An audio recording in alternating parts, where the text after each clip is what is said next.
अस्सलाम वालेकुम everyone, this is Seemi Haider and you are watching recipes by Seemi. आज मेरे किचन में बनी है बहुत ही ज़बरदस्त Bakrid special meat Turkish pie. ये देखिए, होममेड ब्रेड के साथ गोश्त और वेजिटेबल, बहुत कंप्लीट मील, लाजवाब रेसिपी है। और मैं इसको सर्व कर रही हूँ रायते के साथ, हरी चटनी के साथ, सैलड के साथ। ये रेसिपी बहुत ज़बरदस्त है, तो जल्दी से चले बनाना शुरू करते हैं इसको। टर्किश मीट पाई बनाने के लिए मैं ले रही हूँ 1.5 kg यानी कि 1.5 किलो मैंने लिया है लैम मीट। आप इसको गोट मीट यानी कि मटन और बीफ में भी बना सकते हैं, और even you can use chicken. तो 1.5 किलो मैं ले रही हूँ लैम मीट। ये 3 कलर्स की मेरे पास बेल पेपर है, 1 ईच है, ग्रीन, येलो एंड रेड, और इनको मैंने इस तरह से लंबा लंबा स्ट्रिप्स में काट लिया है। 1.5 मीडियम साइज अनियन जिनको मैंने थिनली स्लाइस किया हुआ है, 2 मीडियम साइज टमाटो जिनका मैंने छिलका उतार के इनको भी रफली चॉप कर लिया है, और 2 ग्रीन चिलीज स्मॉल वाली जो कि हॉट होती हैं। हाफ कप मैं यूज़ करूँगी नॉर्मल वेजिटेबल ऑयल। मसालों में 2 teaspoon salt, 2 teaspoon crushed red chilli, 2 teaspoon homemade garam masala, 2 teaspoon crushed black pepper, 2 tablespoon coriander powder and 2 tablespoon ginger garlic paste. 6 cup मैं यूज़ कर रही हूँ वाटर का, और ये जितनी मेजरमेंट है मैंने अपने मेजरिंग स्पून से मेजर करके ली है। सबसे पहले मैंने अपना एक कुकिंग पॉट चूल्हे पे रख दिया है, फ्लेम मैंने इसका किया हुआ है हाई। अब इसमें मैं ऐड कर रही हूँ ऑयल। ऑयल ऐड करने के बाद मैं इसमें ऐड कर रही हूँ अनियंस। इन अनियंस को हमें हल्का सा गोल्डन करना है। चलें जी, प्याज हमारी हल्की सी गोल्डन हो गई है। अब मैं इसका फ्लेम अभी सिर्फ 2 मिनट के लिए मीडियम कर रही हूँ, और मैं इसमें ऐड कर रही हूँ लैम मीट।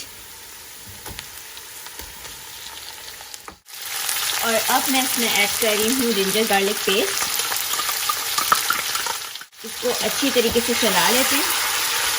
और अब मैं इसका फ्लेम वापस से हाई कर रही हूँ, और इसको मैं इसी तरह से खोल के भूनती हूँ फॉर अबाउट 5 मिनट्स। जी, तो इसको कुक होते हुए 5 मिनट्स हो चुके हैं। अब मैं इसमें ऐड कर रही हूँ टमाटोस और ग्रीन चिलीज जो दिखाई थी, वो इसमें हम शामिल कर देते हैं। और साथ ही जितने मसाले हैं वो भी मैं इसमें डाल रही हूँ। Salt, red chilli crushed, coriander powder, homemade garam masala और क्रश्ड ब्लैक पेपर। अब इन सारी चीज़ों को बहुत अच्छी तरीके से हाई फ्लेम के ऊपर ही मैं 5 मिनट तक कुक करती हूँ। जी, तो इस गोश्त को पकते हुए 5 मिनट्स हो चुके हैं। अब मैं इसमें ऐड कर रही हूँ पानी। पानी डाल के हम इसको अच्छी तरीके से चलाएंगे।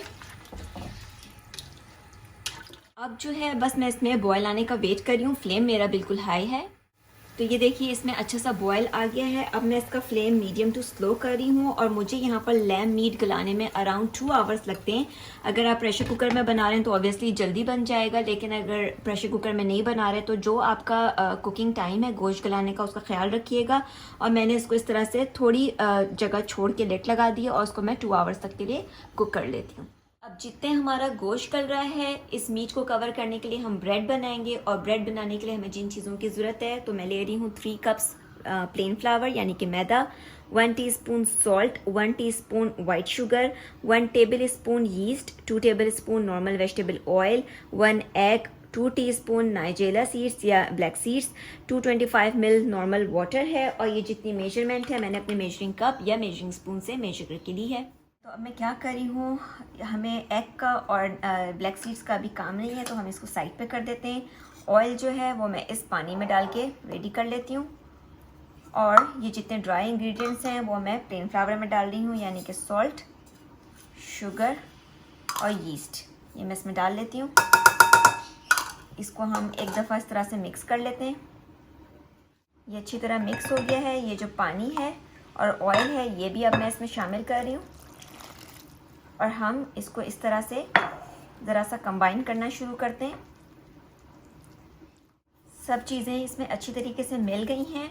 और आप अपने प्लेन फ्लावर का भी ख्याल कीजिएगा, इसलिए कि बाज़ लोगों का प्लेन फ्लावर को बहुत अच्छा नहीं होता, तो उसको जो है वो मॉइस्चर एब्जॉर्ब करने के लिए थोड़ा ज़्यादा पानी चाहिए होता है। तो अगर आपको लगे कि आपको ज़्यादा पानी की ज़रूरत है तो थोड़ा थोड़ा करके 1-2 टेबल स्पून और पानी शामिल कर सकते हैं। तो बस अब ये हल्की सी डो की फॉर्म में आ गया है। अब मैं क्या कर रही हूँ, मेक श्योर कीजिएगा आपकी सरफेस जो है, वर्किंग सरफेस, वो हमेशा बिल्कुल साफ़ सुथरी होनी चाहिए। अब मैं ये सारी डो निकाल लेती हूँ इधर, और इसको हम 5 मिनट्स तक इस तरह से ज़रा सा नीट कर लेते हैं।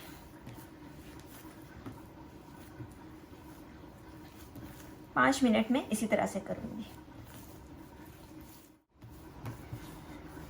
ये देखिए डो को मैंने बहुत अच्छी तरीके से नीट कर लिया है, बहुत ज़बरदस्त डो हमारा तैयार है। अब बस मैं क्या करूँगी कि ये जो हमारी डिश थी इसमें मैं डाल रही हूँ ऑलिव ऑयल, और इसको मैं हल्का सा ग्रीस करूँगी फॉर अबाउट 2 टेबल स्पून के करीब आप इसमें डाल दीजिए। इस तरीके से इसको सब तरफ से अच्छी तरह ग्रीस कर लेती हूँ मैं।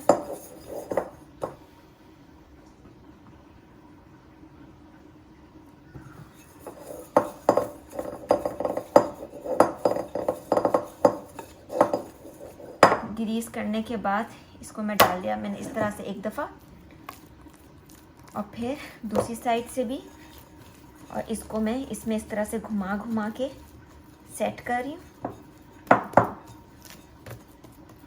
हर तरफ अच्छी तरीके से इसमें ऑलिव ऑयल लग गया है। आपके पास ऑलिव ऑयल नहीं हो आप वेजिटेबल ऑयल भी यूज़ कर सकते हैं।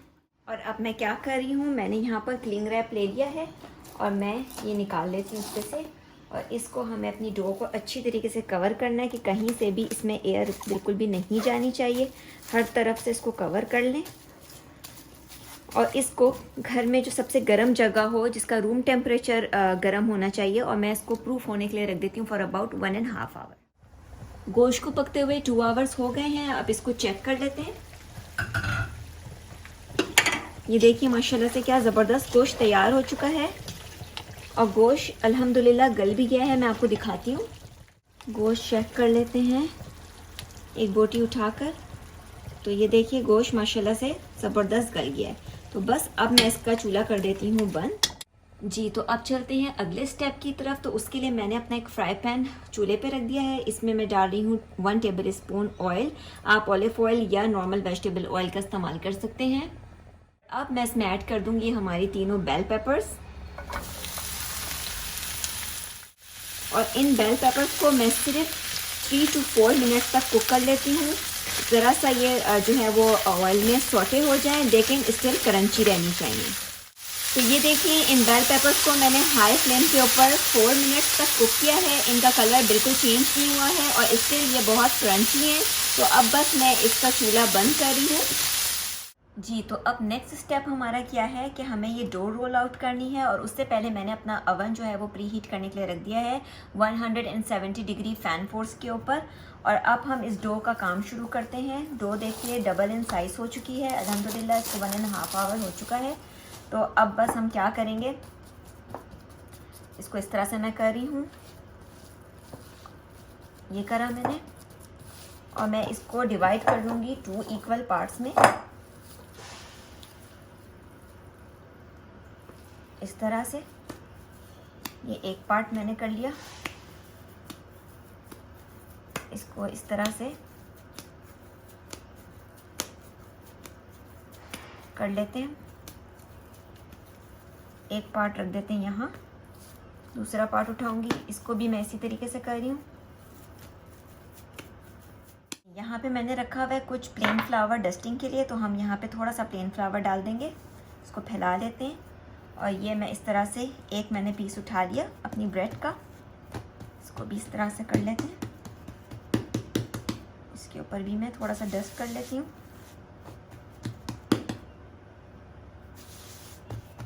और इसको अब हम अच्छा सा रोल कर लेते हैं।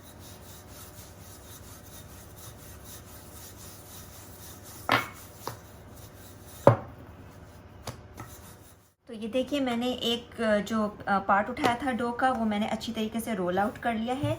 और इस हिसाब से रोल आउट कीजिएगा कि आपको जिस भी डिश में ये मीट जो है वो बनाना है। मैं इस तरह की राउंड डिश ले रही हूँ, और मैंने इसको अराउंड इतना बेल लिया है कि ये इसमें अच्छी तरीके से अंदर बैठ जाएगा। ये देखिए इस तरह से एक हम डो अंदर डालेंगे और एक पार्ट हम ऊपर डालेंगे, ठीक है।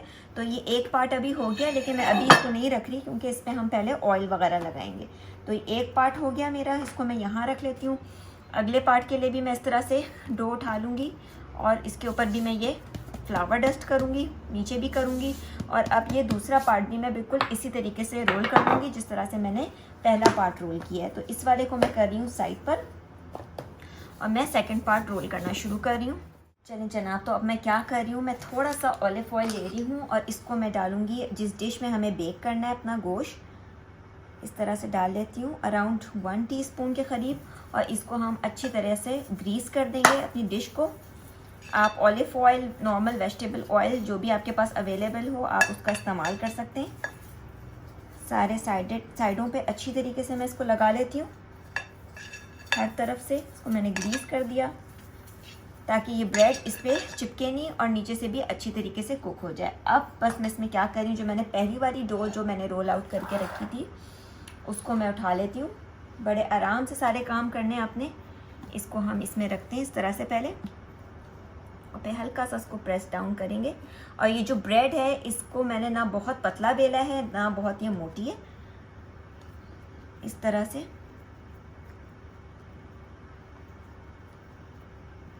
बहुत आराम से टाइम लेकर काम कीजिए, कोई जल्दबाजी नहीं है किसी चीज़ को करने के लिए। आराम से इजी होके काम कीजिए। ठीक हो गया।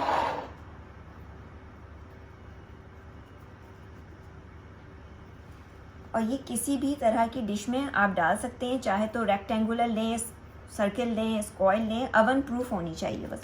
और वो नहीं भी अवेलेबल हो आपके पास, आप एल्युमिनियम फॉइल की ट्रे भी ले सकते हैं। अब हम क्या करते हैं, ये गोश्त तो हमारा बिल्कुल तैयार है। और इस गोश्त को देखिए, एक्चुअली ना इसमें कोई हमें ऑयल वगैरह अलग करना है, ना कोई बहुत शोरबा बनाना है, बल्कि हमें भुना हुआ गोश्त बनाना है।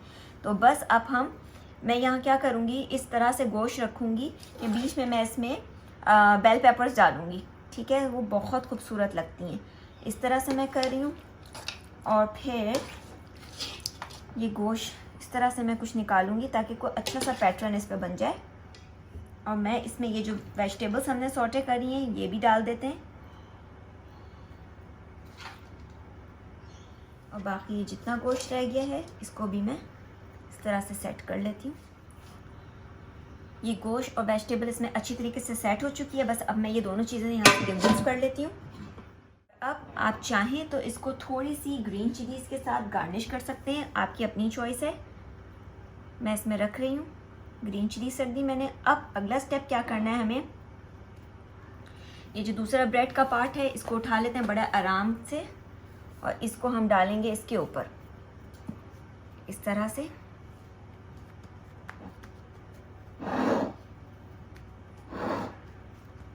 इसको अच्छी तरीके से इससे कवर कर देंगे।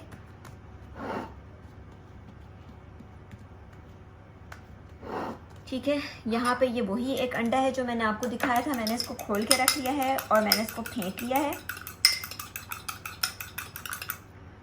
और अब हम इसको क्या करेंगे, इस ब्रेड के ऊपर अच्छी तरीके से मैं इस पर ब्रश कर दूंगी।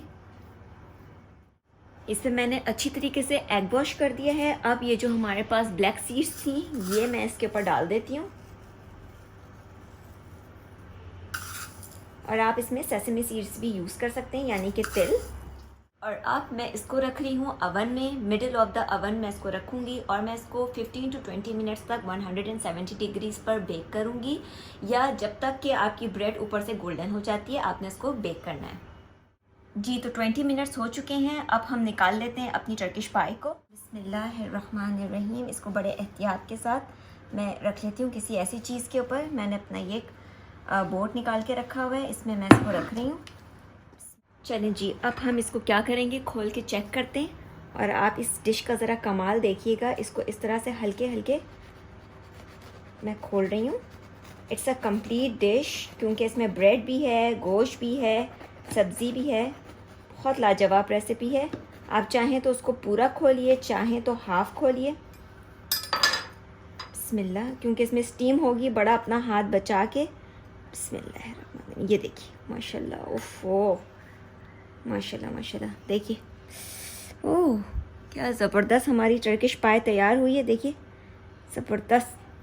और इसमें जो खुशबू है वो बहुत लाजवाब है, क्रश ब्लैक पेपर की, और जो है वो गरम मसाले की, वेजिटेबल्स की, मीट की। और ये जो ब्रेड, होममेड ब्रेड है, ये तो इट्सेल्फ खुद बहुत लाजवाब है। इसमें क्यूमिन सीड्स, ये जो ऊपर कलौंजी लगी हुई है, नाइजेला सीड्स, इसकी बहुत प्यारी खुशबू आ रही है। बहुत ज़बरदस्त, ये देखिए शानदार। और ये खाया भी किस तरह जाता है, आपने इसी ब्रेड से इस गोश्त को खाना है। और मैं इसको सर्व कर रही हूँ रायते के साथ, हरी चटनी के साथ। ये ज़बरदस्ती मेरे पास सैलड रखी हुई है इसके साथ। और अब आप देखिए कितनी ज़्यादा प्रेजेंटेबल है कि जब आप ये बनाएंगे बकरीद पर और इसको आप अपनी टेबल पे इसी तरह से सर्व करेंगे तो देखिए कि आपके मेहमानों को ही किस कदर पसंद आएगी रेसिपी। और टेस्ट इसका बहुत अमेजिंग है, हाईली प्रेजेंटेबल है। मेरी ये रेसिपी ज़रूर ट्राई कीजिएगा, आपको इंशाल्लाह बहुत ज़्यादा पसंद आएगी। रेसिपी पसंद आए तो मेरे चैनल को सब्सक्राइब करना मत भूलिएगा। Thanks for watching the video. अल्लाह हाफिज़।